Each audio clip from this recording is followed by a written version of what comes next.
next version of the Kew Golf Club podcast. Here we are down on the greens nursery next to the second fairway. I'm with Superintendent Cameron Hall. We haven't done one of these podcasts for a while, so we thought it was time to actually update the members on exactly what we've been doing. How are we, Cam? Thanks, mate. Well, Good. Starting off with the second green, we're looking at replacing the top of the second green from power to bent in the first week of February. What exactly are we doing? that's correct. The first week of February, SJM Civil and Engineering will be coming in to take the top off the old second green, plus taking all the sand and soil out and doing a full reconstruction of the second green to the specifications of Graham Grant. And at that stage, we will utilise this nursery, which is now 5 mil, and is being treated the same as one of the greens on the course, which we sod cut and transplant onto the second green, ready for play, opening in mid-March. So why exactly are we taking the top off the green? What's the purpose of it? For two reasons: part of the strategic plan for bent grass greens, that's a permanent power green, and the second, that green I've heard holds a lot of water in winter and is one of the worst performing, and especially in the front right corner, it does puddle there. Yep. I remember last year during winter, that first section, the walk-on section of that second green was extremely wet. So by doing what we're doing with the extra bit of drainage and taking the top off and redoing that green, that's going to help solve that problem. Well, indeed, and moving a few levels around so water goes off in different areas of the green will help.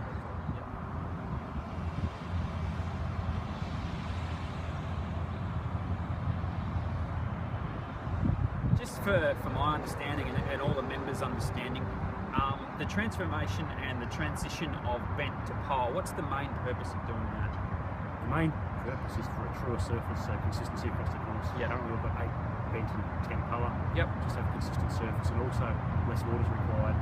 Yep. And less maintenance, less fungicide fertiliser to keep the plant in optimum health. Yep, fantastic. And as you said, starting in the first week of February and completion in the mid-March.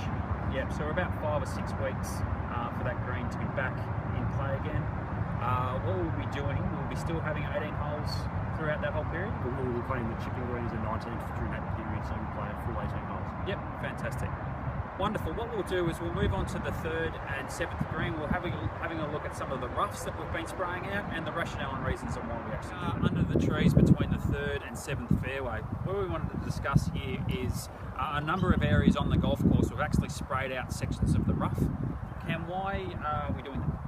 Thanks, mate. As part of the program, again, was to eliminate a lot of cool season areas of the roughs throughout the golf course. This was one area which had been deemed to be necessary to be done this summer because it was very untidy with the different grasses through it.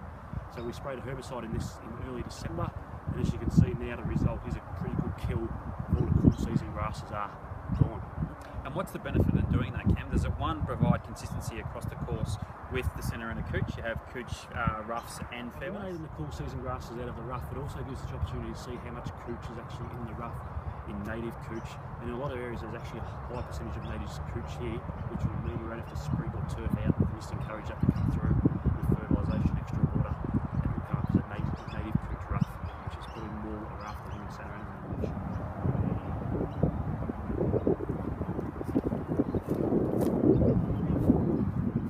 Will it also help us in the sense that with our new bent greens and trying to keep the power out of the greens, if we have power around the course in roughs, etc., will that assist us in keeping that out of the bent greens? Exactly. The less power out here, the better. Especially with such a large seed bank through its golf course, we have to try and eliminate as much power as possible. And the cooch is much easier to maintain power-free.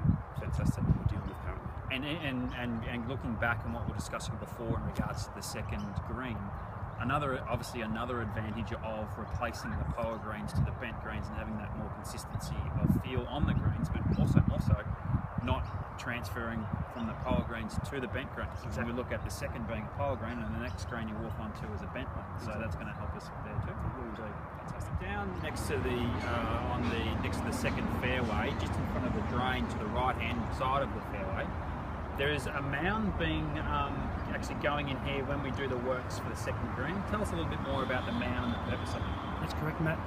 So the excess soil out of the second green when that's reconstructed is going to be transported here to construct a small mound, nothing too severe and large, but which will cover the drain to stop balls running down here and into the drain, and also just to give a cover so you will actually be able to see the drain as you walk the hole, just to improve the visual aspect of this whole hole. It will then just be turfed out with Sanarana and just kept as rough. Yeah. So cosmetically, it'll help hide the drain as you're walking down the fairway. So it sort of serves as two purposes: one, to protect the drain from balls, and secondly, actually cosmetically hide the drain, so it's more appealing as a whole. That's correct, for those two reasons. That's the main reason. And we're here in front of the first green. There's been some comment from members throughout the summer period on why we've kept the ropes up in front of the greens. Can you give us a little bit of background on the purpose of that? The reason I've kept the ropes up through the summer period is predominantly to preserve the bent grass approaches which we have here on a lot of these holes at Kew. And by keeping the greens a lot harder and firmer than we have in previous years, and by having an irrigation system that waters the greens and approaches at the same time, the approaches have actually firmed up and dried out a lot. And by allowing foot traffic and cart traffic across these, we've encountered a lot of dryness overnight and wheel marks which have burnt and become quite ugly. So we've decided to put ropes up to preserve these areas.